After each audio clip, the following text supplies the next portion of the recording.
Good morning, good afternoon, and good evening, ladies and gentlemen, and welcome to the Australia's Tabletop Wargaming Network. Once again, as per usual, I'm ScottyD, and tonight I'm joined by Jack. How you going, mate? Yeah, wonderful. Yourself? Yeah, going all right, brother. Going all right. And Andrew, how you doing? Good, thanks. Good.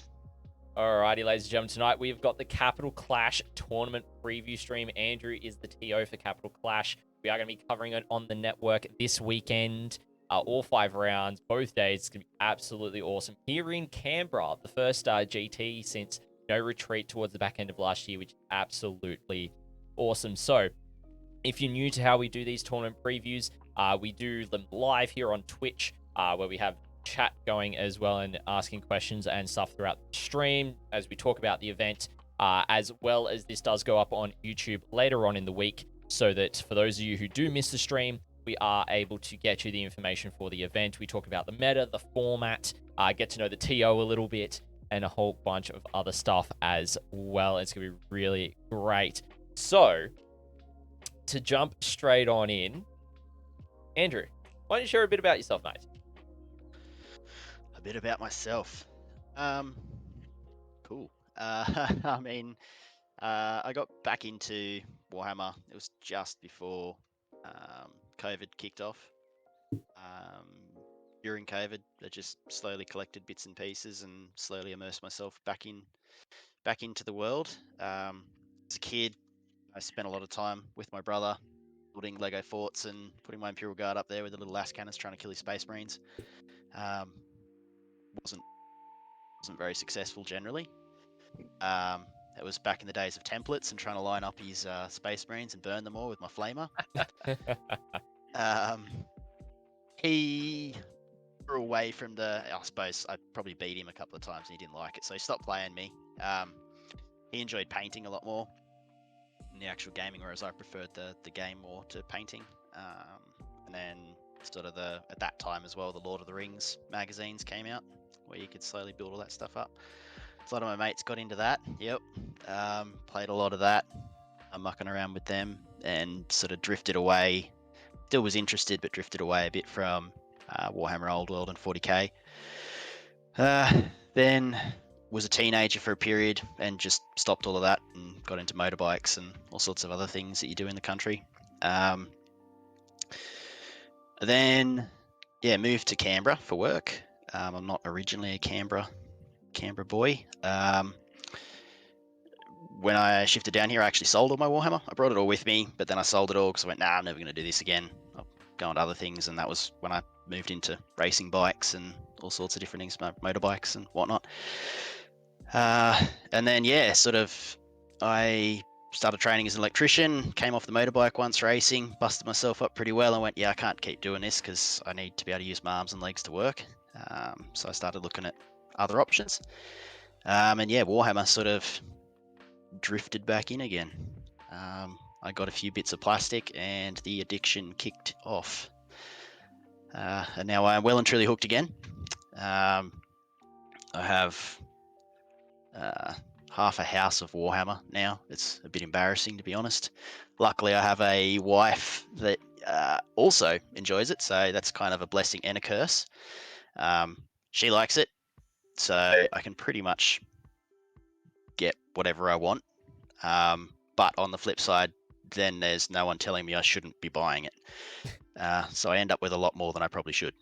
So, I've got quite a few armies in varying degrees of completed and whatnot. So I've this year packed quite a few of them up so that I can focus on a couple, so that I don't have all of them sitting around me distracting me. So, yeah. Yeah, nice. Judging by Scotty, we can all tell just quickly that he does not have a lot of Warhammer lying around. No, none at all. Can't see any. None at all. He's honestly a paragon of restraint when it comes to the hobby. Oh gosh. Look, we all eventually amass multitudes of plastic crack over the years, and Provo Custodies in chat has just thrown out the plastic crack adage in there as well. Great to see the chat, you guys joining us as well. Excellent. Yeah, one of the things I am really excited about. Because spoiler alert to everyone, I am actually attending Capital Clash as a player. So I'm very glad Scotty's taking over the streaming, so I can actually play a GT. But is actually the inception of Capital Clash and Canberra GTs.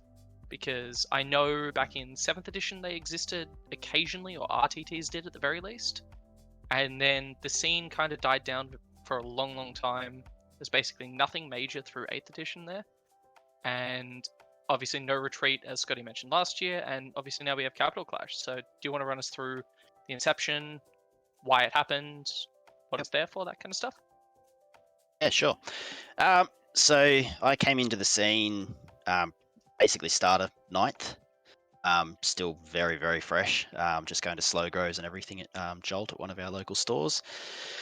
I met a lot of the guys there. While I was at one of those Grim weekends that we run, our RTTs, met Dom Proctor, who's part of the Exterminatus group, and sort of started chatting him more and more and got involved, and I slowly worked my way into that group. And now I'm actually a member of that community as well, so I help run the Exterminatus stuff as well.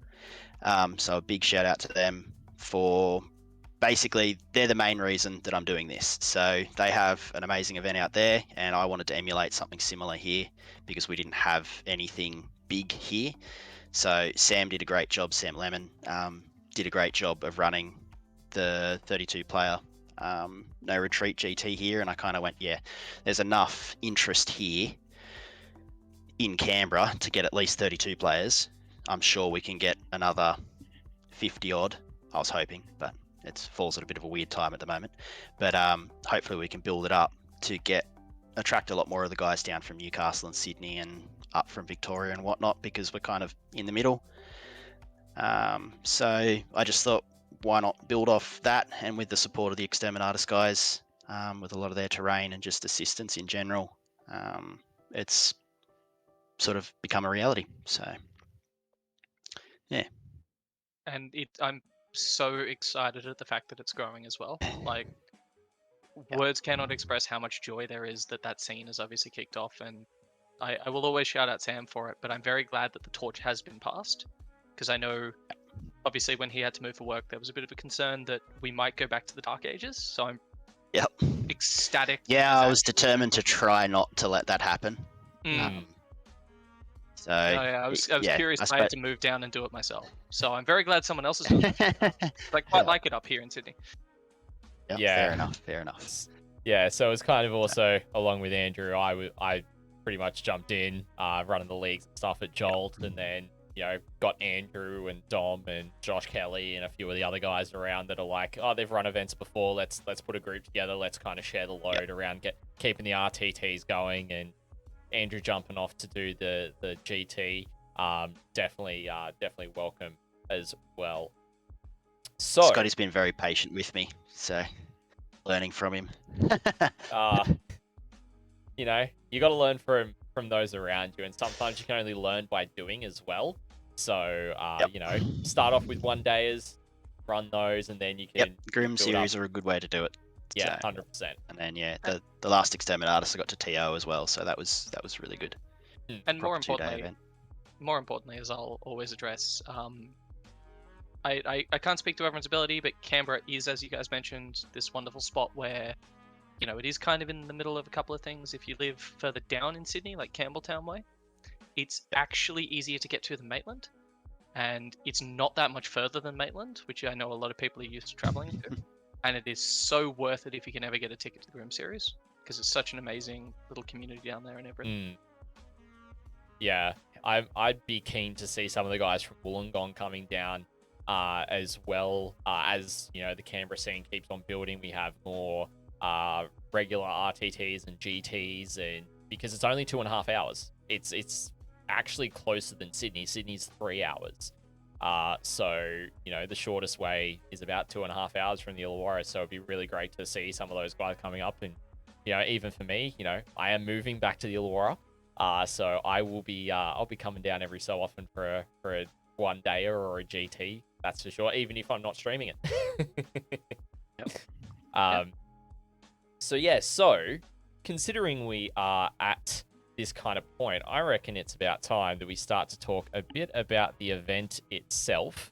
And let's start by having a look at the format and kind of everything that's going on. But on screen, we've got the first page of the Players Pack. So, Andrew, I'll let you run through a few things that you got going on for the event, because there is a lot that you've got going for this one.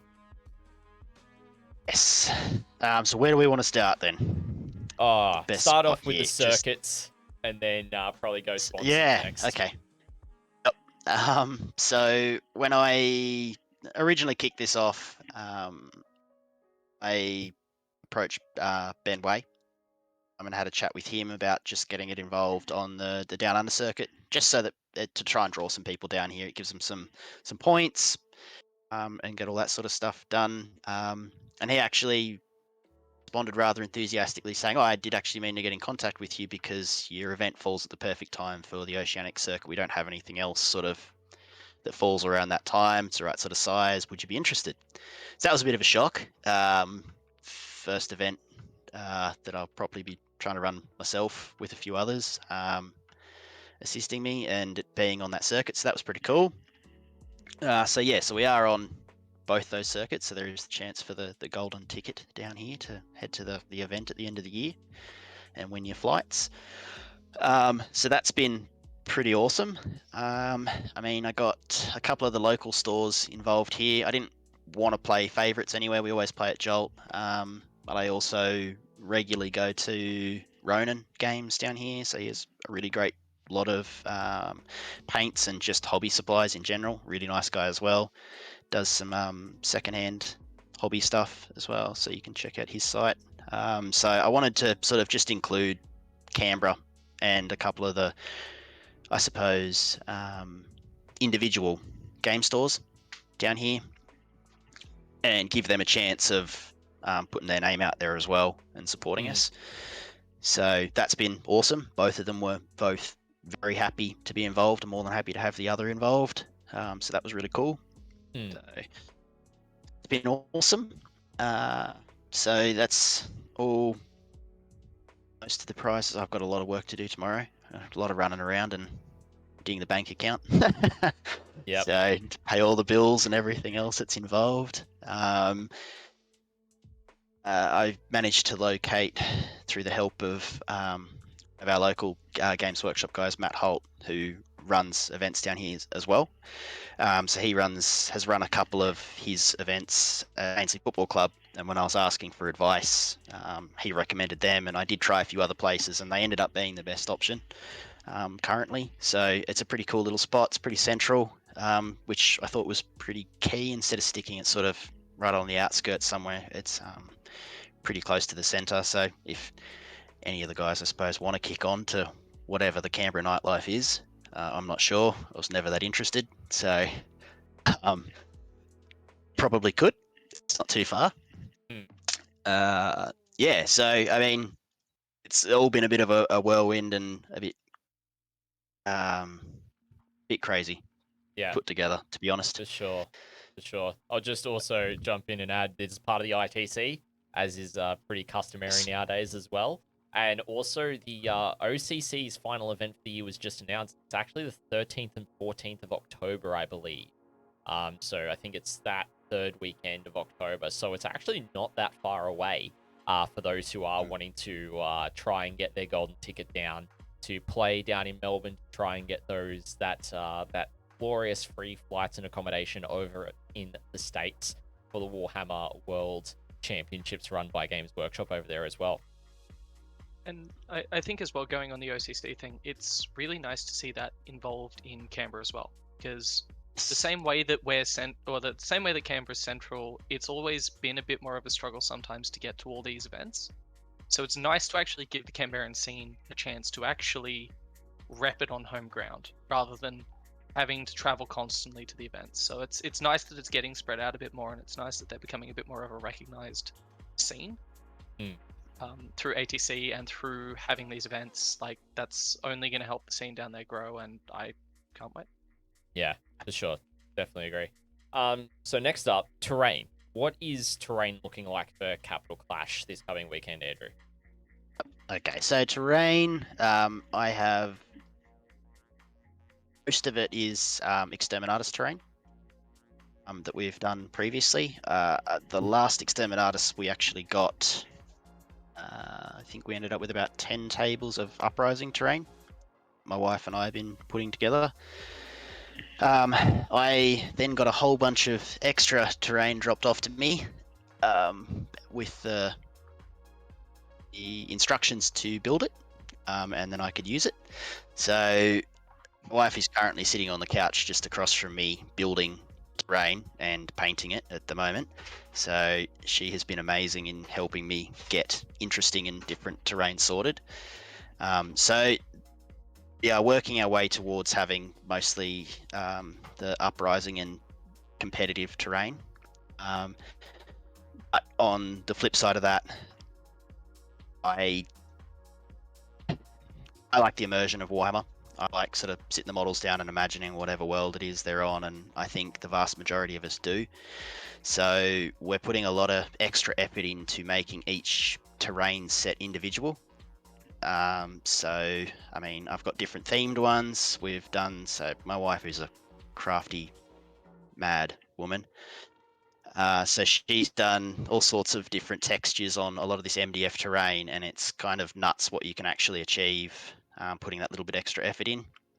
So we're trying to build on that to make competitive, fun terrain that's interesting while you're at the table as well. So I'm hoping to get as much of that done as possible. I'm also been working my way through getting windows and things blocked out so that knights can't see absolutely everything. And there will probably be a general ruling on different levels of buildings across. It'll be determined on how much I can actually get done in that time. So we'll see how we go.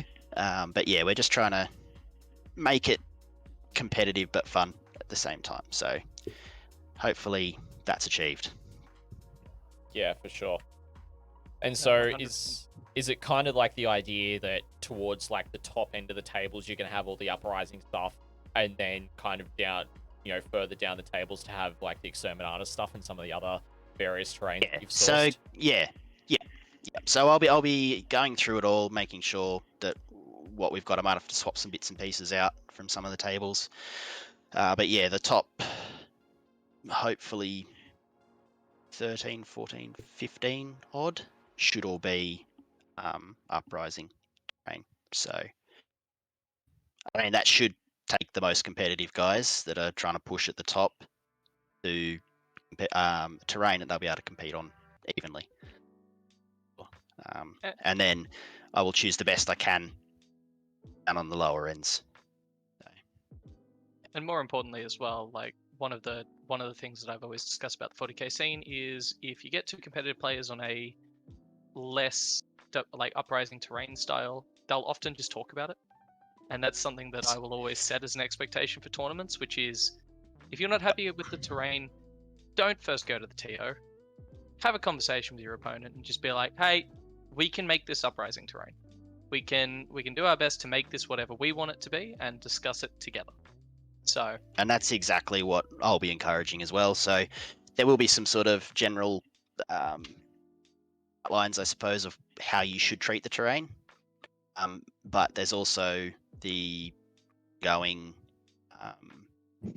idea that when you're at the table, if you see something you don't like, have a conversation with your opponent. That right at the start, so that you don't get halfway through going, oh, I'm going to shoot that thing because you've set everything up.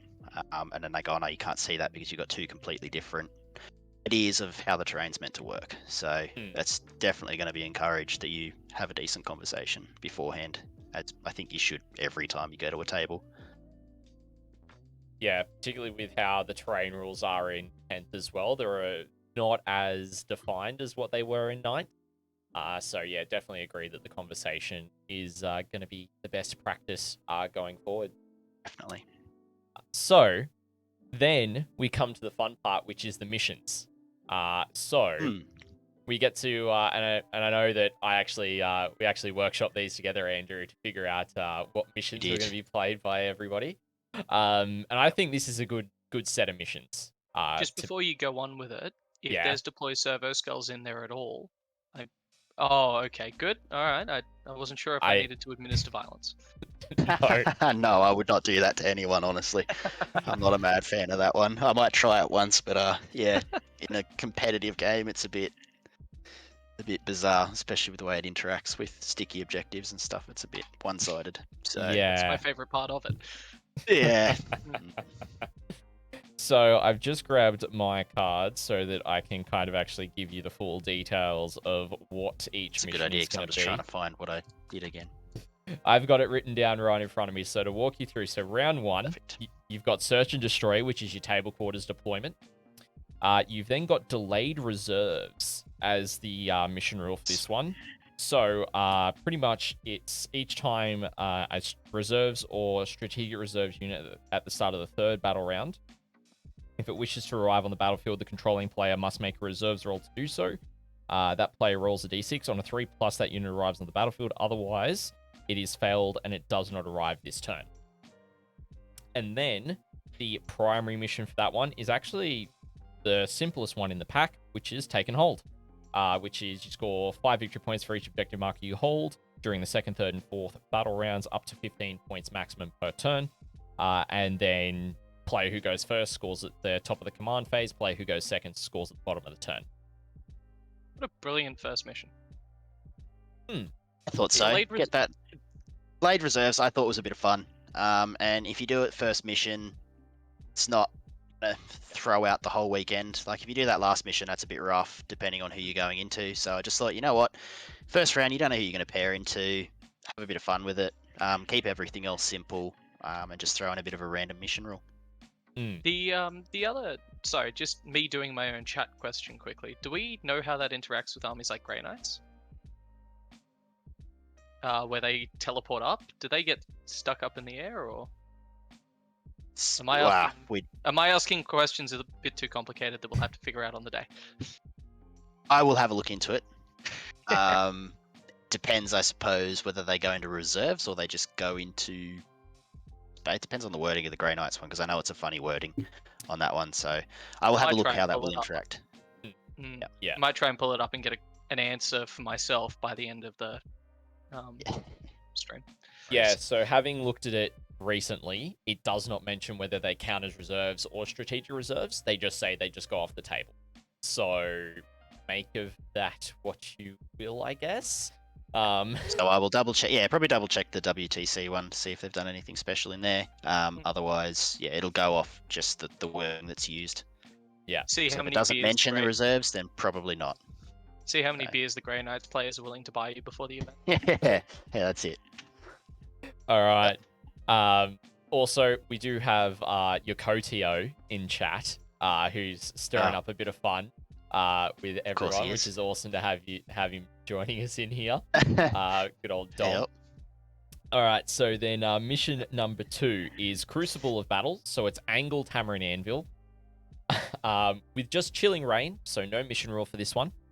And then Purge the Foe is the primary mission. So this is probably one of the most complex primary missions. It's pretty much at the end of each command phase, the player's whose turn it is scores 4 victory points if you control 1 or more objectives, and an additional 4 victory points if you control more than your opponent. And then every battle round, you get to score 4 victory points if 1 or more enemy units were destroyed, and an extra 4 victory points if you killed more enemy units than your opponent. So I actually really like this mission. It combines 2 of my most favorite secondaries from Night, where it was Grind Them Down, which was you had to kill more than your opponent, and Stranglehold, where you had to hold more than your opponent in terms of objectives, but you still get points for holding 1 objective and killing 1 unit. So it means even if you sit on a single objective and kill a single unit every turn, you're able to get 40 points by the end of the battle on primary at minimum. Again, another mission I love because I'm so happy they included this in the 10th pack. This is 8th edition ITC. Yes. So the easiest way to explain this to your opponent, if they've played 8th edition, is we're playing 8th edition. Hold 1, hold more, kill 1, or kill more, hold more. It's so much fun to be able to go back into what I consider one of the better mission formats personally. So, always happy to see that one. Definitely. Good. All right, the next mission we have got is Sweeping Engagement. So this is Angled Dawn of War. We've then got Sweep and Clear, which this one is Sticky Objectives. And then we have got Sites of Power for this one, which is really interesting. Because, again, we see another interesting interaction between how Sticky Objectives work with the Sites of Power rule, because if you sticky it with a character, do you still get the extra points? I personally, I don't know. No, so I think the way it's worded is the character has to be on the site. Right. So you would still get it because it's a bit funny. Good rule of thumb for everyone playing Warhammer: if it sounds too good to be true, it probably Yeah. like whatever the most conservative ruling is, it tends to be that. Yeah. Yep. But still, to talk about Sites of Power and tell you about that primary, you score 3 points for each objective marker you control, up to a maximum of 15 a turn, with an additional 3 victory points if you control it with a character on that objective. So if you say hold 2 objectives and you've got a character on each of them, you get 12 points to that maximum of 15. So really interesting there, and still the same thing where it's player who goes first scores at the top of their turn in the command phase. Player who goes second is at the bottom of their turn as well. So I kind of like this mission with Sweeping Engagement, because it kind of means that you're not just going to be like, I just march forward to the middle. Because the objectives, yes, whilst they're centered, you've still got one in your deployment zone that's relatively well secured. Like, it's not as exposed as, say, something like Search and Destroy or just base Dawn of War. I would say that was something that I really liked about this one, because your the other more defensible. Yeah, the other way I decided to do it was to try and do all the sort of the angle deployments in the first day, so the terrain can be set up for that, and then the second day we'll have the Dawn of War and Hammer and Anvil, and we can set up the terrain that way. Yeah. So just it made a bit more sense that way, so that we didn't get sort of to a random mission and everyone's going, oh, there's huge big sight lines through here, and it was, yeah, it needs to be adjusted. You need to move the terrain. So we kind of did that way, and that way it should be relatively simple. Yep. No, and 100%, I think Sites of Power is just such an interesting list building one. And Yep. as will probably be talked about on another piece of content somewhere, but I'll always reiterate, I love how different each of these missions are. Each encourages a very different play style. One of them's a little bit more about killing. One's actually a list building component, which is, do you have characters? Can they sit on objectives? And then the first one is just play Warhammer. Like, So that the one with the characters, that was part of the reason I did it. I'd noticed a lot of the lists, people were either going super character heavy or very little, and just leaning into really strong units, sort of just at the start of 10th. That was sort of seemed to be the two different ideas initially, and I just thought, well, we'll throw in this mission. It'll reward people that have lots of characters. They'll be able to get on lots of different things, score extra points, and the other guys that are at the super killy lists or built in different a lot more units in with less characters, so that they're not score like Assassinate's not as easy to get to. That sort of stuff with them may suffer a little bit in this mission. Just trying to hold it all. So yeah. And without like spoiler contenting earlier, like I am already getting a headache thinking about how Incarn interacts with this mission, so I'm real glad that's there, and I'm glad that's the end of day 3. yeah. Everyone's brains will be fried by the end. Yeah. Yeah. All right. So speaking of our favorite deployment, the next mission up for round 4. So this is first up on day 2. We've got Dawn of War with Scrambler Fields, which means you can't infiltrate, scout, redeploy, or place reserves or strategic reserves within range of an objective marker within no man's land or your opponent's deployment zone. Which I think is really interesting, considering that this mission is priority targets. At the end of each command phase, you score 5 victory points for each objective marker you control, and it's only up to a maximum of 10 for this one. And it's at the end of the battle, both players score 5 victory points for each objective marker they hold. It's not at the you get a double score in turn 5. You get it in your command phase as well as at the end of the battle. Little quick bit of information to anyone playing Eldar on this mission. You can rapid ingress and then phantasm onto an objective. So Okay. There's some it's one of the sneaky tech. it's one of the rare little pieces of tech where Eldar have a weird advantage. Also, if you're a Grey Knights player, I apologize, but also you're a Grey Knights player. So it is what it is. But yeah, again, variation, Dawn of War. The fact that there's so many restrictions, and I really like that this is a Dawn of War mission that really does just encourage a hammer and anvil strategy, a military hammer and anvil strategy. Sorry, where it's like you kind of do just have to push at your opponent.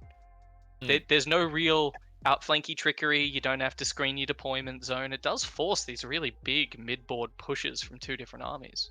So yeah, keen for that. Yeah, very much so. And then the last one, keeping it a bit simpler, is good old hammer and anvil. Chilling Rain for this one as well, so no mission rule. And Vital Ground as your primary mission, which is score 2 points for holding your objective in your own deployment zone, 5 for each objective marker in no man's land, and 6 if you control your opponent's deployment zone.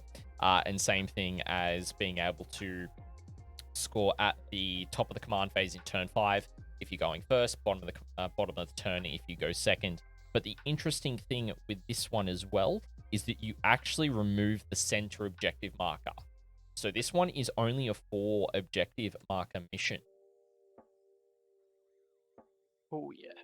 This is I hope your army can split into 2 different forces that can handle themselves, or I hope you're willing just to pick a side and stay there. That was the idea behind it. Yeah, I love this as the final mission as well, because there's so many different tactical options to this. And this is not a mission you can brute force. This is one that both players are gonna actually probably play a bit more of a cagey game around each other. Also, one of the ones that's actually worse for tactical objectives. The removal of the center objective actually really changes whether or not you want tactical objectives. Yes. Because things like area denial are a lot worse. Cleanse, that kind of stuff. Deploy teleport home is no longer an objective.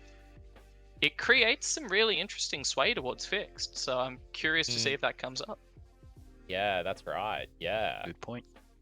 Also, So- if you're my opponent this weekend, disregard every piece of advice I've given you on any of these missions. This is just a psyop. Do what I say, but don't do it. Yeah. So overall, I like that for this, all deployments are used. Day 2, outside of like you're fresh as round 4, so you get fresh night of sleep. You're able to handle the complex mission, but then fatigue will set in for round 5, and round 5's sure, it's tactical. I think it's going to separate the players who are honed into playing 5 rounds consistently, and those who will suffer from fatigue. That'll definitely hurt in Vital Ground, and I think getting the more complex ones and the more interesting ones done day 1 as well will help spread the pack a lot. 100%. And I just wanted to create some fun missions. Use all the deployments. I mean, we're at the start of an edition, so why not?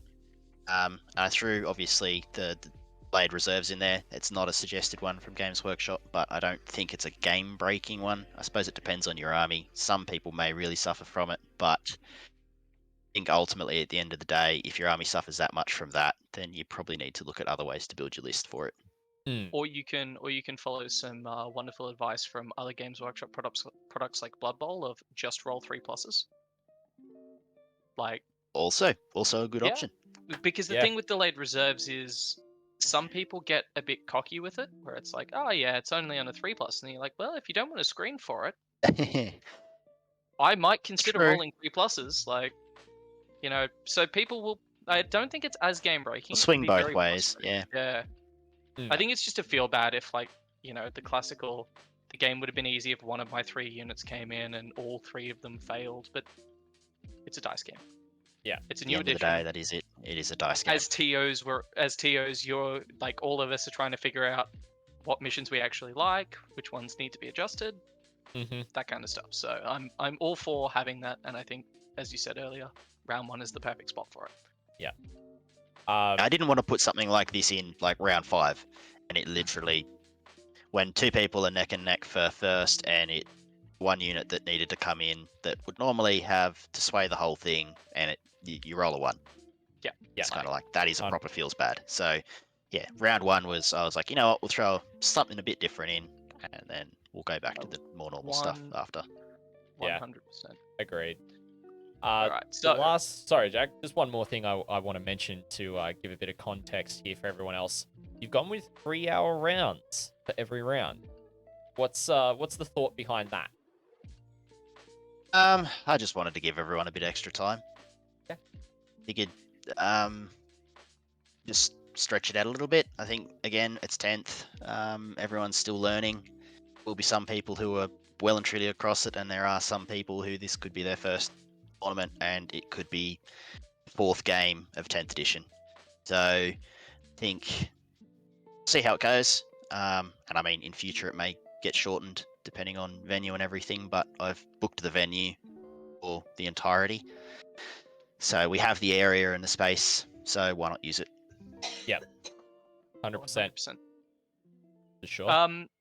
So moving quickly along, obviously we've discussed that one of the best New South Wales players is in attendance. But let's talk about people that aren't me for once, as a nice little change of pace. So are there any players in attendance, meta as well, that you're noticing? Because you guys both have a bit more of an idea on the Canberra meta than I do. Notable local and interstates. And more importantly, if Scotty, I believe you might have this information, the actual RT rankings coming in. Like, who are the players to watch? Who are the movers and shakers of Canberra and outside of Canberra that happen to have joined? Yeah. So I'll let Andrew go first before I jump in with all of the stats. Okay. What do you want me to? Who? Just anyone? Doesn't really matter. Yeah. I mean, we've got most of the Canberra scene here. Yeah. So I mean, we've got. Well, most of the Canberra guys have turned up to support it, which is awesome. I mean, we've got Rowan, these Tyranids, his never-ending Tyranids. It's what he plays, and that's what he does. He knows what he's doing. Did reasonably well at Grim just recently, so could be one to look at. Plus we got Tim Neal's got his Grey Knights, which I know his army this year, so I'm sure he's been studying away, trying to work out what he can do. He took out a local RTT a couple of weeks ago as well, from memory. Yep. So he definitely knows how to play them. Yeah. Who else have we got? We've got.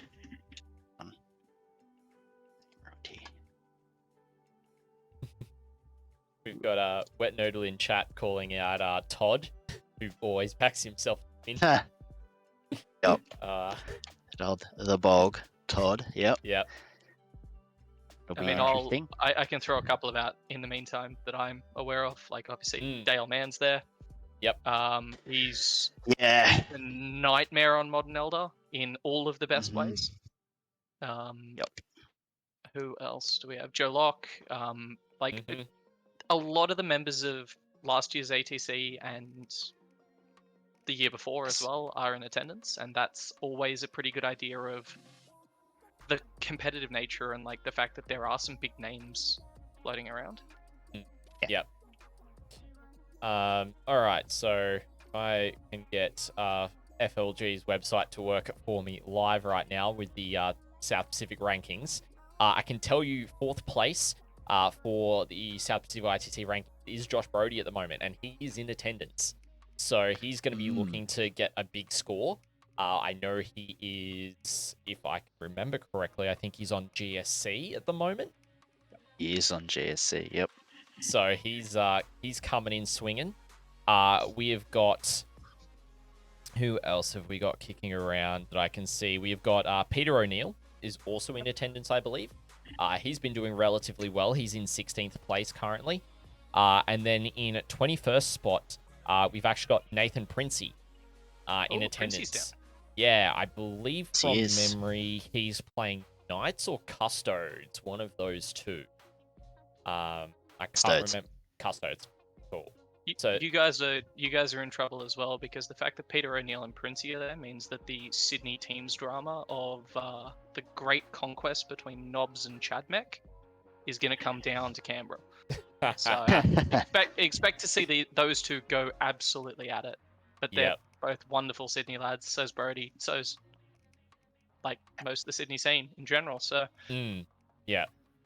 So it's going to be really interesting to see some of the top players from like the top 25 in Australia coming down to play in Canberra at this 50-player GT, which is absolutely awesome. So to actually jump into the meta, we've got 50 players in attendance. For the Space Marine Super Faction, we've got 2 Standard Adeptus Astartes, 1 Black Templars, and 1 Dark Angels, making up 8% of the meta in total. For the Imperium, we've got 12 players for 24% of the meta, with 5 Adeptus Custodes and 5 Imperial Knights, with 1 Asher Militarum and 1 Grey Knights. For the Chaos Super Faction, we've got 10 players making up 20% of the player base, with 3,000 Suns, 3 Chaos Demons, 2 Chaos Knights, and 2 Chaos Space Marines. Then for the Eldari Super Faction, we've got 7 players for 14% of the meta, with 3 Eldari, 2 Asayani, which you could technically combine now as well with how the Codex is written in 10th, 1 Drakari, and 1 Harlequins. Then in the Hive Mind Super Faction, you've got 8 players, which is 5 Gene Sealer Cults and 3 Tyranids. And then for the rest of Xenos is 9 players, making up 18% of the meta, with 6 Necrons, 2 Orcs, and 1 Tau Empire. All right. This is an interesting spread. Very interesting. Who wants to kick it off? Because I've got a whole bunch of opinions on it, but I'm sure both of you also do. I'm happy to kick it off. I think Marines definitely underrepresented is the first thing I'll say. So I was surprised. Yeah. I was surprised. Thought there'd be a couple more. Yep. If you want for like one of the rounds, if I'm done quick, you can bring your Death Watch and rep some more Marines. But yeah, Marines are low. Obviously, as we'll probably get to in the podium, I'm already looking at it, and all of our wonderful top tier armies are represented very heavily. Mm-hmm. So it's not really, from my opinion, going to be an event where we're like, oh, this player's going to win because they bought that list. It's going to be, well, which of these players is going to win? We're going to see some big clashes between, some of the best factions. And with an FAQ just recently, I'm also really curious to see how the top armies are still behaving. It's actually nice, having looked loosely at the Eldar lists, that there's actually a bit of difference in them all of a sudden. Not much, but a little bit. Obviously, not a lot of external Xenos as well. Notable exceptions are like Votan, which doesn't surprise me because they're not in the best space right now. I'm just trying to think if there are any other Xenos factions that aren't represented. Not that I'm aware of, but Tau are pretty low as well because, again, they're not in a great spot. Yeah. They still got a lot of bite, and I think they're a great mid-table army, but it makes sense there's only one. It makes sense we're seeing a lot of gravitation towards certain things. Yeah. Obviously, the fact that there's 5 Imperial Knights players and 2 Chaos Knight players means that there's a lot of towering at this event. Yeah. That's before you factor in other armies that might randomly have it. So yeah, it's weird. It's wild. There's a lot to play. There's a lot to play for in terms of which army is going to reign supreme at the end of this. Yeah. I'll also say I was wildly surprised to see 5 Gene Stealer Cults, but 6 Necrons. That's what I found really interesting, is the 6 Necrons. Necrons, it's actually weird to me. I'm not completely surprised because everyone forgets that the Indominus box contained Necrons, and a lot of people 3 years ago or whenever it was started playing Necrons and just never enjoyed them competitively. So this is kind of ironically the edition where Necrons are becoming one of the meta presences, which I will always be amused by.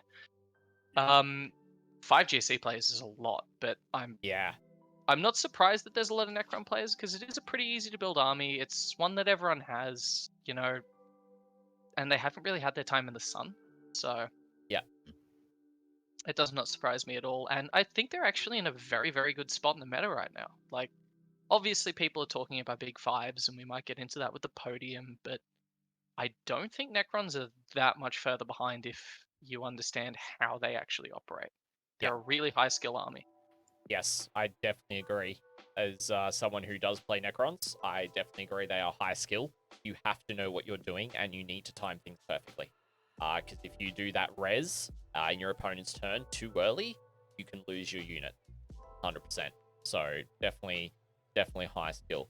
So to get to the faction podium, in first place we've got Necrons with 12% of the meta in just that alone with 6 players.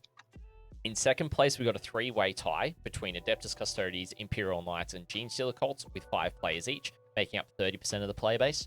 And then in third place, we've got a 4-way tie between Thousand Suns, Chaos Demons, Eldari, and Tyranids with 3 players each, but Eldari could technically be bumped up to 5 players when we include Asayani to make up 24% of the player base, which means there are 33 players in total out of 50 in the top podium of players, making up 66% of the meta. Or you could push it to 70 when you include Asayani. Which doesn't sound like a good thing, but at the end of the day, this is a more diverse podium than we were seeing at the end of 9th edition. And I think that's the thing to note, where we're actually seeing, I mean, even in our podium, we've got, 7 factions represented in podium. Even for Exterminatus, when we were looking at that, there were only like 4. We're seeing a lot more of a grouping towards the top. It's not just objectively what everyone's playing and then some other stuff. It's, there's a lot of interest in a lot of different things right now, which might get a bit boring because you may end up playing against 4 of the same army. But hopefully, because it's more spread out, the diversity is there. The other thing I'll also add is there's not a tendency towards one particular super faction either. Like, if you look at just Imperium, Chaos, Xenos, they're actually all relatively equally represented. The only outlier is Xenos with 4 between Genestealer Cults, Tyranids, Eldari, and Necrons. But there's 2 Chaos and 2 Imperial Knight, 2 Imperium as well. So it's actually quite a nice spread. Yeah, and even if we break it down somewhat further, withstanding the Marine deficit, which is a bit weird, but also keep in mind it's factored in by... I mean, I'll count Grey Knights for all intensive purposes, I'll count Thousand Suns, I'll count Chaos Space Marines. There's a Space Marine presence, and once we remove that, it's actually incredibly balanced between the 6 super factions. Yes. Like, we're not seeing a massive skew to this or that or that or that. Like, Eldar's about where you'd expect, so is Hive Mind, so is Xenos. And yeah, it's actually a really balanced format. The Space Marines are low, the Imperial ones are, but we're seeing a lot more Chaos Space Marines. We're seeing a lot more Traitor Legion Marine armies, which I think is a bit of a shift from where we were at the end of 9th. So they could almost use their own, like, super faction at this point from that perspective. There's plenty of power armor on the table still. It's just not necessarily your bog standard Imperial ones. Yeah. What are your thoughts, Andrew, as the TO? What do you have to, in terms of your thinking behind what is actually in attendance? I mean, there's quite a few knights just combined. So there's definitely the towering presence there. Eldari, again, same thing. Expected that though. Genestealer Cults is actually probably a couple more than I expected. I mean, they're a bit of a tricky army to collect. So considering that they're good, they were good at the end of 9th, but they took a lot of finesse, and I think it's much the same now. Especially after just the recent changes, they will take a bit more finesse now. So yeah, I was a bit surprised to have that many, just with the model counts that's required, but sure. So yeah, and I mean, I was a bit surprised there weren't a couple more Space Marines of just different flavors. But the rest kind of, from what I'd seen with 10th edition, was kind of self-explanatory. So, pop quiz quickly. Do we know which the two Adeptus Astartes factions are, out of interest? I believe one of them is Salamanders. If I know one one of is Minotaurs. Yes. Okay, so He's listed himself as Minotaurs. Yeah. that's the other really interesting part about Marines, is that there is literally 4 different chapters there. I mean, obviously it's less relevant now with Salamanders, but even still, there's character deviation between the various factions. No Ultramarines does surprise me, from like a list building perspective. So I'm really curious. What I'd also be very interested in is how many Eldar players bought Wraith Knights, in terms of the towering presence, because I think that counts as basically an Imperial Knights faction from that perspective. But we can pop that up maybe later if we get a response to it. Yeah. I'll have a quick sticky beak for you. Yes, and whilst you guys are doing so, we've just had a big Jacko little minis drop in with the raid here to the ATWN. Thank you so much for sharing your community with us here, Big Jacko. Let's get a shout out going for you as well.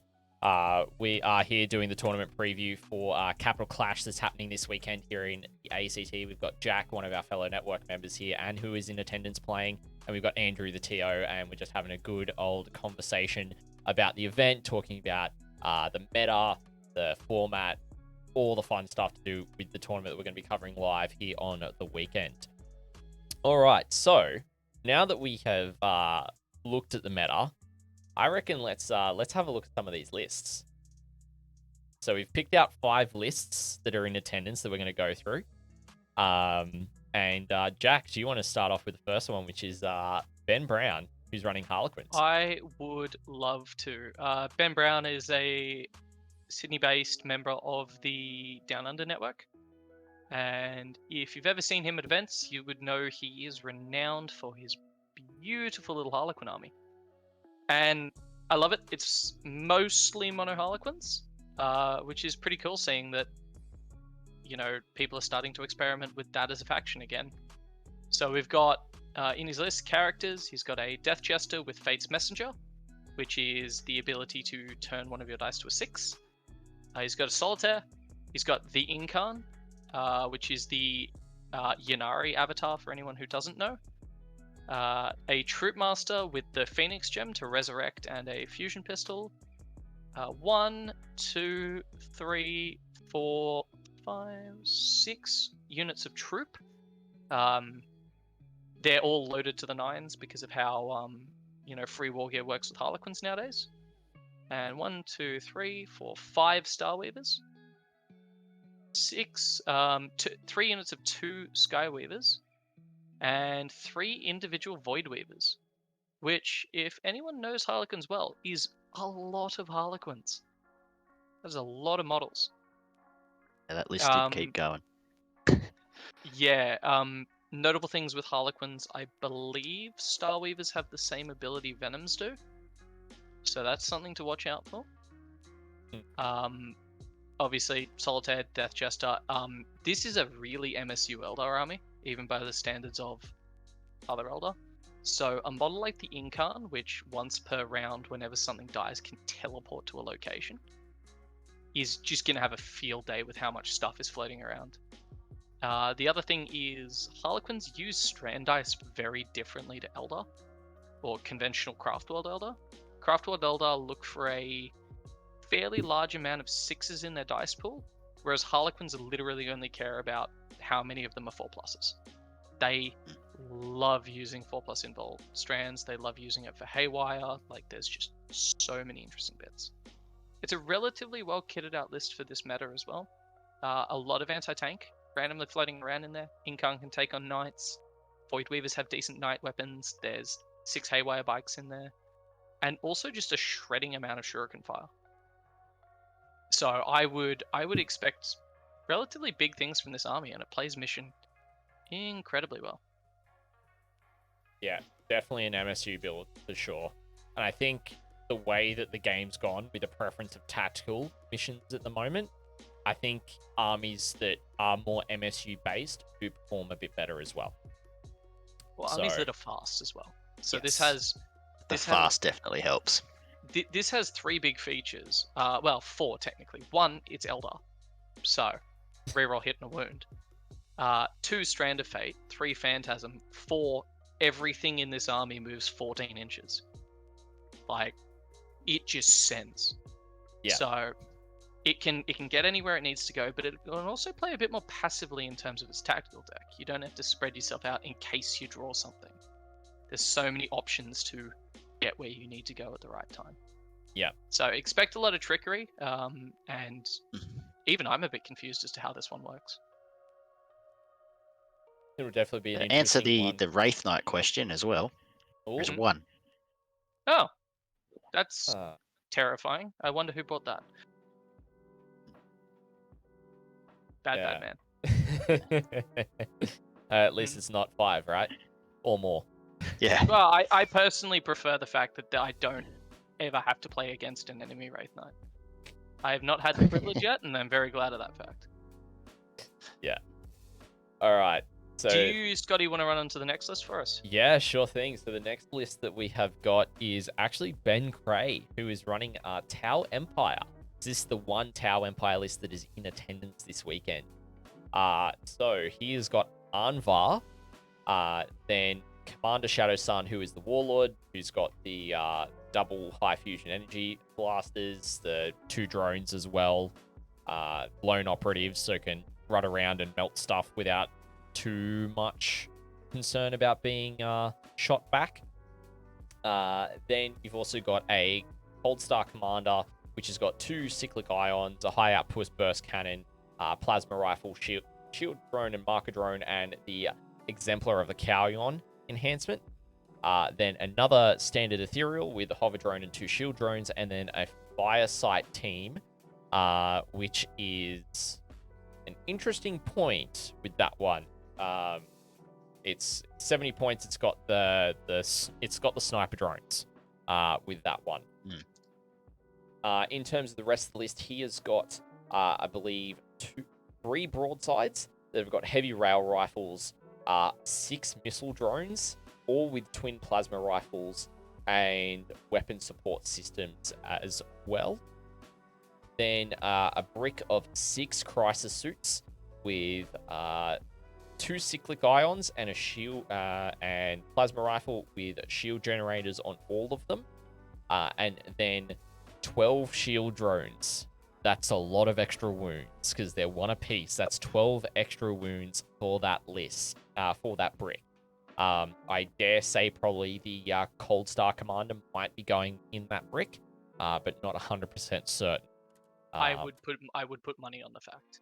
Yeah. Cold Stars are essential in Crisis bricks right now because they need the extra mobility from Auto Advance 6 and ignore the penalty from memory. Yeah. Then a Ghost Kill Battlesuit, which are actually really good at the moment from what I've been hearing and seeing. With the cyclic they've got the lone Ironbreaker. op, so sneaky. So and the drones as well. Yes, he actually, the 2 drones, he hasn't got them listed, so I'm not certain if they come automatically with it or not. They are, look, it's a conversation as TO. I would just send him a message and be like, they are free. So I don't think anyone's going to have a problem with the fact that they're not listed on the list. There's no reason why you would never take them. Yeah. Yep. And they don't count as models anymore, so there's literally no reason. Yeah. But Ben's also relatively new to 40k, only just got back in towards the back end of 9. So that is also, it could be, not saying this as, it could just be list inexperience with a new edition and edition bleed and such as well. Because that's happening a lot at the moment from what I've been seeing. But to get back to the Ghost Kill, it's got the Cyclic Iron Raker, the Ghost Kill Fist, and Twin Fusion. He's then got 2 Hammerhead gunships with the double accelerator burst cannons, the rail guns, and double seeker missiles. Then a unit of 4 Kroot Hounds. Then a Piranha that is got the twin pulse carbines, and it was a massive file because there's more stuff there. So it's got 2 seeker missiles, twin pulse carbines, times that by 3. So it's a unit of 3 piranhas. No, 3 individuals. Ah, nice. 2 with the burst cannons, 1 with the fusion. Then a unit of 2 Tetras, and then a unit of 5 Vespid with their neutron blasters. So this is actually a really mobile build, and I'll also say Tetras are money in Tau for what they do. Like, they're nutty. Oh yeah, Tau were one of the first armies that when the Forge World dropped, like Tetras completely reinvented Tau list building. Yes. Most Tau lists take 6 Tetras just because they're, I think, 40 points and they're still T7 7 wounds, and they give you reroll hits when they spot. Yep. I did also check pretty quickly. nuts. The Tau drones are just part of the Go Skill starter sheet. So. Cool. I'll send you a message later and clarify. No, as in they're just default. So. Oh, they just come with. Cool. Yeah, they just come with. Good to know. Good to know. So yeah, really interesting. I would say that this has got a lot of things that you have to try and deal with. It's got plenty of anti-tank, and I think it's going to go into Knights and surprise some Knight players. If it doesn't get first turn though, it's not going to end well for Tau in that kind of matchup. I think it's got decent mobility. The one combo that I do see is if he's running Shadow Sun solo with Lone Operative, depending on the phrasing of Shadow Sun's Lone Operative and the phrasing of the Ghost Kills Lone Operative, they might be able to proc off each other. If one requires a unit to be within Lone Operative range. Very similar to how, for example, the Lieutenant with Combi Weapon can activate Gilliman's Lone Operative ability. I will double check that now for you, just because I happen to have the app up. Yeah. But in the meantime as well, it's interesting you talk about Knights, because we've discussed him before at Exterminatus, but one of my good mates in Warhammer, Cooper, was talking to me about that matchup. And one of the observations he's made is, as much as Tau have a lot of anti-tank weapons and mobility, the biggest thing to watch with Tau is they're nowhere near as fast as they used to be. And crisis suits are now vehicles. Yes. So they have to move around terrain. They don't get to shoot through it anymore. So it may look like they move a large amount, like a large distance, but they actually are relatively restricted in their firing angles compared to modern Tau. And a lot of their weapons aren't actually tough. Well, at strength 12, a lot of it's wounding on 5s. Yeah. So the Knight matchup, I think, is a little more sketchier. Obviously, there's a lot of Seeker missiles everywhere, but that's only one turn of shooting. And if that doesn't go well, you run out of resources real quick. Yep. The other thing I will also mention is that what you can also do is, because they're all vehicles, it's really easy to bring it down against them as a fixed secondary. Because they all give up a single point every time you kill them. Yeah. Or 2 points or whatever it is. I did just check Shadow Sun. She just has Lone Operative. Okay. So, I mean, she's a pretty small model, so it makes sense, and so neither of them need to interact with anything. Cool. It's only the Primarchs and Abaddon that have that we gain Lone Operative. Yeah, cool. All right. Wasn't 100% certain on that one. So apologies to those in chat I may have confused with those comments. But yeah, so I'm pretty happy with that list. I reckon it will surprise some people because of the inexperience that they might not have just played Tau in the new edition. Yeah, and Tau still do the same thing that they historically used to do at the end of 9th, where once the game starts getting to turn 2 with the big Crisis Suit unit and turn 3 onwards, that unit will pick up models. Double Exploding 6s from turn 2 onwards with that unit is vicious, especially if it has reroll hits from a Tetra. Because you will watch a Tau player pick up anything that isn't a 6 and just go again. I think it's like 100 and... I think it's something dumb like over 100% efficacy, even hitting on 4s or 3s. Like, it's nuts. Yeah. Shall we move on to something Xenos, but also different? Yeah, sure thing. Do you want to run through the next list? Well, I don't know if you know my proclivity with Warhammer, but the one faction I despise above all else is Orcs, so I'm very pleased that you gave me the Orc army to read out. That's all right. I'll So this is Brad Milner's list. We start off with a beast boss who is an absolute boss. And I believe he's got Beast Snagger Claw, Chopper, whatever a super cyborg body does for orcs. It's a 4-up feel no pain. That's the one. So yeah, that's a beast boss on Squigsaw. So Chopper, Slugger, Jaws, and he's got infamous orc relic Head Whoppers Kill Chopper. So he's a bit of a stick. A Knob on Smasher Squig, a War Boss, and Zogrod War Snagger, the named Runt Herd from memory. Yes, he is. Yeah. Yes, cool. See, I know orcs. I swear, it's fine. It gives you a super mob of Gretchen. Although interestingly, that did get changed in the FAQ, so they're nowhere near as weird in the sense that they're not randomly toughness 5 in combat.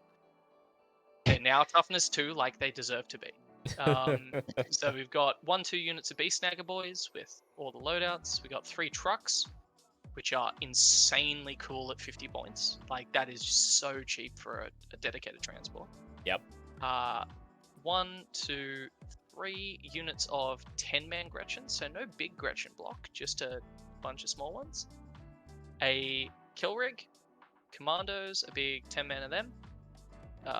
A custom booster blaster, which is one of the buggy things. I believe that's the...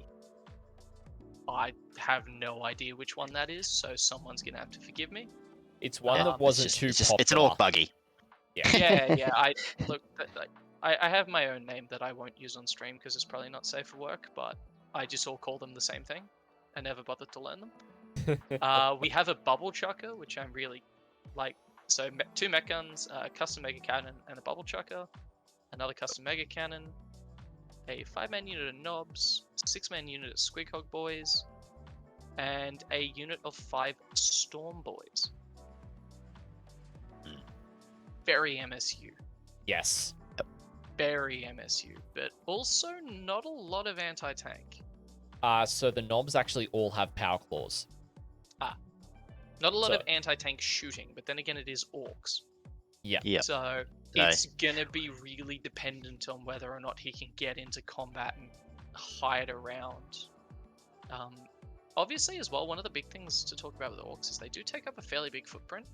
There's a lot of vehicles and a lot of stuff that wants to hide behind ruins. And going into something like a towering army, if you lose a couple of the small ruins, it's going to be a real question as to whether or not you want to just strat reserve half the army just so it doesn't get detonated by 2 big knights. Yep. I'll just add, Wet Noodle in chat's just said that buggy, that orc buggy, is the one that throws out a ton of strength 6 shots. Right. So it can do some stuff. It's the Daka, yeah. So by being able to do a bunch of strength 6, it can hurt anything that's toughness 11 or less on 5s. If it's toughness 12, which I think the big knights are toughness 12, it's going to have a bit of a hard time against them, but against the either Helverins or War Dogs, it'll be able to do some work with the wounding on 5s. So I mean, I think his Beast Boss and the Beast Snagger boys and everything are probably more the tech for bigger knights. Just able to wound them a lot easier. And I think the Head Whoppers is he's got the dev wounds on a 4-up on vehicles and monsters. And there's quite a bit of damage comes out of that. Yeah, the other thing that I'm very curious to see with orcs, and the thing I've been finding with Drukhari, which is very similar at the moment, is Overwatch really changes how orcs get into combat. Because the fact that you can disembark from a truck and then get shot means it's a lot harder to get your models into position. So I'm curious to see how that gets improvised and played around, and basically I'm curious to see what the adaptation is for something that is a dedicated combat army. I'm always keen to see how these kind of armies interact at the moment, because I know they're one of the areas of focus for the edition. Yeah. So, but yeah, it'd be interesting to see how Brad pilots this into some of the matchups that are quite prevalent. I'd be interested to see how this goes into Necrons, to be fair. because close combat is probably the one way that you're probably going to be able to wipe out a brick of 20 warriors. Yeah, very much so, and more importantly as well, getting OC near them, like having things like, what do you call it, the Beast Snagger Boys and things, actually means you can kind of contest a half-dead unit of Necrons. Yeah. Necrons also 100%. don't Probably have yeah. Necrons really I was just going to say it probably moves a lot quicker as well than Mm. Necrons will. So The Still other say thing to that. note with Orcs as well as a change is War is now at the start of the battle round, not the turn. So you kind of do have to unfortunately dictate your War. If you're going second, you have to tell them on their turn. So I'm curious to see if people play around that or not, because I know it used to be a bit more of a, I'll let you know on my turn, so you constantly have to play around it. Yeah. Curious to see how that changes how Orcs get played. Yeah, for sure. Definitely be an interesting one. And maybe we might even get him on stream. Who knows? Alrighty. So the next one up we've got is one of the Canberran locals, Chris Frey, who is running Eldari. So he's got the Autark Wayleaper, who is the Warlord, with Starglaive Shuriken Pistol, a Farseer that's got Eldritch Storm, Witchblade Shuriken Pistol, Farseer Skyrunner that's got Eldritch Storm, as well as the Shuriken Catapult, Shuriken Pistol, Witchblade, Illic Night Spear, which I'm not surprised.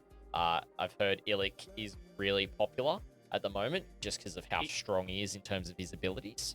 I know that data sheet off by heart if you want me to list it off. Oh, 'cause go for it. It's a trip, man. So Illic himself has Lone Operative. He has a precision sniper rifle. So strength 6, neg 3, 3 flat damage, precision. Hits on 2s, but importantly, it's a dev wound sniper. So with Eldar Strands of Fate, Illic becomes a nutcase, basically. He also joins a ranger unit, and when he joins a ranger unit, he gives them Lone Operative. Oh. So Lone Operative and reroll all wounds. So now you've got a little squad of 6 sniper rifles that are just going to turn around to any character they can see and tell them to go away politely. Yes. Illic's a beast. He encourages rangers to be more aggressive. Just absolutely nuts. And he's 65 points. Yeah, rangers are only 55 points, so it's only an 120 point unit that can do anything. They also have infiltrate. They also have a way to move when you get close to them. Yeah. Look, and Phantasm. I mean, Yeah. He's then got a Spirit CR that's got Witch Staff, Shuriken Pistol, and the Fate's Messenger enhancement. Which is the after you roll a dice, you can turn it to a 6. Yeah. So very, very powerful. Yeah. Unit of 10 Guardian Defenders with a Bright Lance. 2 Fire Prisms with Prism Cannons, one Shuriken Cannon and 1 Wind Shuriken Catapult. That might just be the way the models are modeled.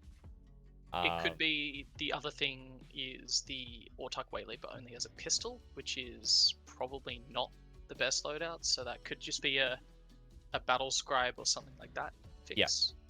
Yeah. Then you've got the unit of 5 Rangers, lo and behold. A D cannon support weapon in there, a unit of 5 Swooping Hawks times 2, the 2 units of 5, a single Viper with a Bright Lance and Twin Shuriken Catapult, then 2 individual Warwalkers with double Bright Lances, then a unit of 5 Warp Spiders with the Exarch having the Power Blades and Death Spinners, then a unit of 9 Wind Riders with Shuriken Catapults, then a unit of 10 Wraith Guard with D-Scythes, and that is the list. Oh, I love this list. This is an apology video to people that don't like Eldar, and as was discussed, that was the intent of the list. This is friendly Eldar, as much as any Eldar in 10th edition can be friendly. Yeah. I like that there are some different things in here. I like that it's still a competitive list. So Yes. This is a really good example of toning something down just a little bit. Wraithguard having D-Sides, and with the FAQ, they're no longer as much of a threat, and these ones only shoot 12 inches. so I like that. The big 9-man Wind Rider brick is actually a bit of a beat stick because they can get reroll all hits, and it's just a lot of strength 6/2 damage fire. The Warwalkers also infiltrate, so there's actually a lot of really early anti-tank that can get up there. Yeah. And if you've ever tried to kill a Warwalker in this edition, they're T7 with -1 to wound and a 4-up invul. Ooh. They don't really die efficiently. Yeah. Hawks are great. The single D cannon's adorable, and I love it. Yeah, this list could, like, this list can be beaten, which is what I like from the intent of, you know, it being written, but also still has all of the teeth of an Eldar list. Yeah, 100% agree. Expect all sorts. Yeah, I like the double fire prism and how you can fire through another fire prism, so you only have to expose one of them. One of the other great things you can do with fire prisms is outflank a fire prism and then rapid ingress in to get these ridiculous sight lines onto things. So if you are playing Eldar, or if you see your Eldar opponent strategic reserve a fire prism, hide. Obviously, another big thing with Eldar to talk about, and any skimmer-based army, is that with WTC rulings, the models actually don't have the hover keyword. They don't have hover tanks, so the base is the 60 mil base. So when fire prisms and things like that deep strike, remember to remind your opponent that it's a 60 mil base. Don't be that guy. Like, that's how they work. It's really annoying. They hide behind terrain really well. Yeah, look, I could talk for hours about how bizarre Eldar are. I still don't even know what they do. Yeah. It's a really fun list, and I don't expect it to table people off in 3 turns, and I expect there to be a lot more fun in this list than, say, one with a Wraith Knight. Yes, agreed. Which is why we kind of picked this one. No, I agree. And then, Jack, do you want to go through the last list that we're looking at? I absolutely will. So this is Jolok's T-Suns. It is 1995 points. We've got Araman on a disc. We've got an Exalted Sorcerer. We've got the entire Thousand Suns army, which is Magnus the Red. T-Sun, basically everything else we don't really need to read. Like, everything else just exists to make Magnus better. Or rather, the other way around. Magnus is what makes this army good. Yeah. Thousand Sun Sorcerer, Thousand Sun Sorcerer, Thousand Sun Sorcerer, and Terminator armor. So that's 1, 2, 3, 4, 5, 6 different sorcerer characters. Squad of 10 Rubric Marines with Warp Flamers, a squad of 5 with Warp Flamers, a squad of 5 with 1 Soul Reaper, 3 Warp Flamers. And another one of those. So 3 squads of 5, 1 Soul Reaper, 4 Warp Flamers. I believe is how it works. A Mutilith the Vortex Beast, perhaps the biggest glow up between editions on that thing. Yep, 100% agree. Insane nowadays. Yep. A big brick of 10 Scarab Occult Terminators. And that's the list, but do yourself a favor. If you've not read Magnus the Red's datasheet, go and have a read of that. And then understand that just about every weapon in that army is a psychic attack, or can be turned into one. Magnus himself is a beat stick. In every phase of the game. I mean it when I say, like, he puts the entire faction on his shoulders right now, and that's what keeps them at their win rate. So, but otherwise it's very stock standard. One of the big problems with T-Suns is they actually don't have that many units now that Games Workshop have just ictionade the entire CSM Forge World collection. So right, like, they basically lost 75% of their conventional army choices. In that moment. Like, they don't have Contemptors anymore. Like, that was a big thing that I saw in 9th edition, at least, is Contemptors in there for anti-tank to make things more viable. But you can argue now the Mutilith Vortex Beast can fill that role. You can also argue that Magnus the Red's Psychic Las Cannon works a bit differently. Like, T-Suns basically lost out from, like, a smite capability. But what they gained was some really powerful single target psychic powers. Yes. And don't even get me started on Kabbalistic Rituals. if you think Eldar get it good by moving at the end of your opponent's movement phase, T-Suns can move a unit 3 times in the same turn. Yeah. If they do it right. It's not Phantasm. I'm not trying to pretend like it's better than Phantasm. I will clarify that for the audience. But there's a lot of trickery to them. Like Yes. similar to if you've ever played Eldar in 10th or you've ever played GSC in 10th, they're tricky armies. Expect T-Suns to be the same. Yes. They have a lot of tools. They can also get around Lone Operative with Doombolt, which is one of the other really important things. Because Doombolt is not an attack. No, it is not. It just does D3 mortal wounds. If I'm looking at his list correctly, he has got enough Cabal points to double spend on Doombolt. I don't care what unit you are. 2d3 plus 6 mortal wounds will hurt a lot of things in the game. You can actually take out the Lion or Abaddon with that, which is really interesting. Abaddon not so much because he joins a unit, but definitely the Lion or these big like lone op characters. So keep it in mind and have fun with it. There's a lot of obviously the other thing is they can make that Terminator brick really difficult to kill. I think it's reroll 2 saving throws and blank 2 damage rolls. So they artificially have like 4 saves that they're not taking. So there's a lot of offensive capability and a lot of defensive capability depending on how they want to play and what they need to do in a matchup. And I think this is to call it a traditional T-Suns list is not fair on Joe because there is like again only 7 units in the codex or whatever it is. But it's real cool and I'm really looking forward to see him play it because I know he's played T-Suns forever and this is the kind of list that I'm scared of playing. There's just so much going on. 100% agree. He's got the Umbrillific Crystal in there as well for the once per game teleport. Like, he's got the tech that you expect to see. No, we got all the way through talking about T-Suns without talking about Death Hex or whatever its modern name is. The remove your armor save. No saves, not allowed. So we've done the maths on it a while ago, and I'm pretty sure a unit of 10 rubrics with a character can 1-tap a Baneblade if they turn off its armor save. Or something like that. There's ways to, like... Disgusting. Army does a lot of things, and can very much do it wherever the heck it wants. So, chaos trickery. Basically similar rules to playing against Eldar. Don't accuse your opponent of cheating. Because unfortunately it is in the rules that's how the army works. It's part of their theme, and I really like that T-Suns have adapted into more of this mystical, we'll do whatever we want kind of style.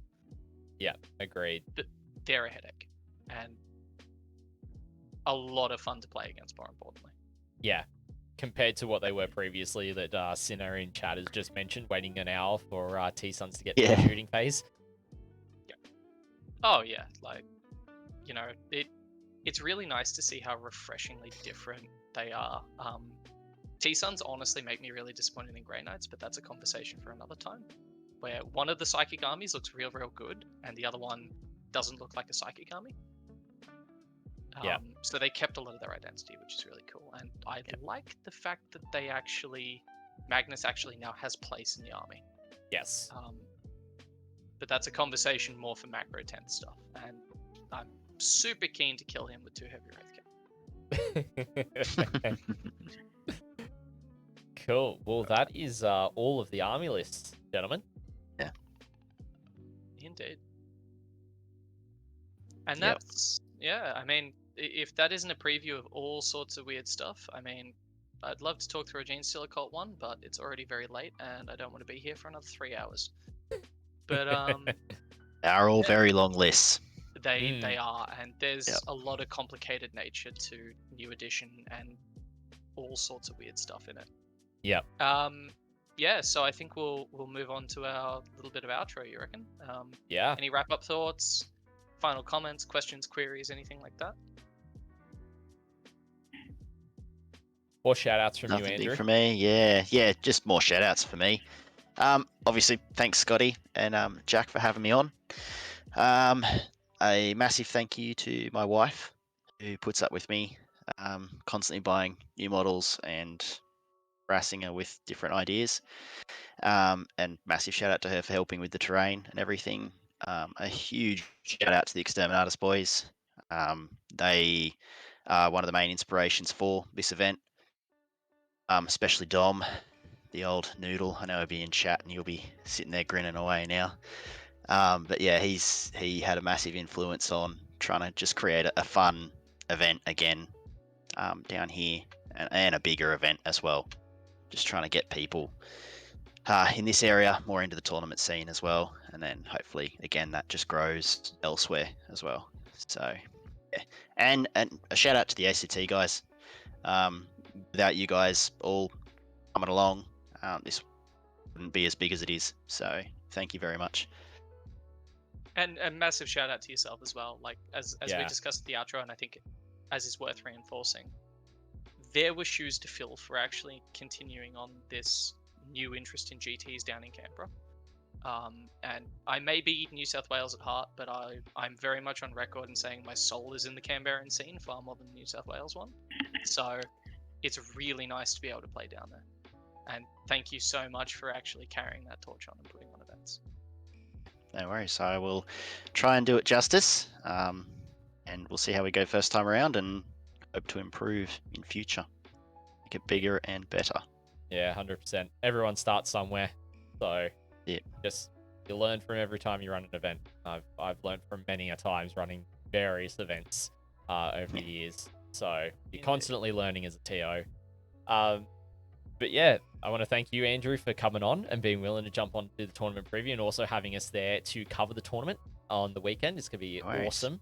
So we'll have coverage of the event live from approximately 9:30 on the Saturday, and I think 9:15 on the Sunday is what I'm aiming for. We got to chat what time the venue opens and such for us to get in there and all that. We'll figure that out.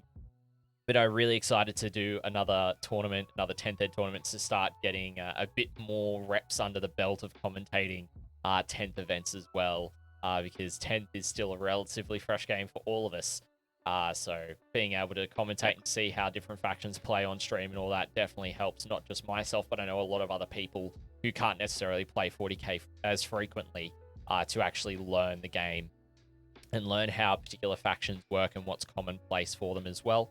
But yeah, just want to thank everyone that has joined us in chat. It's been awesome to have you guys interacting with us throughout the stream, and I've seen all your comments, and I really appreciate you guys, all the support you have for Andrew and the event, and the interactions you've all had between each other has been absolutely awesome.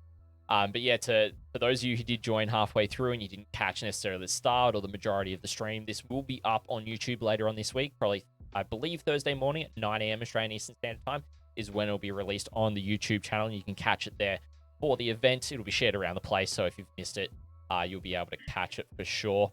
But yeah, gentlemen, I want to thank you both for taking some time out of your week to jump on stream and have a chat about Capital Clash. Not a problem whatsoever. Thank you very much.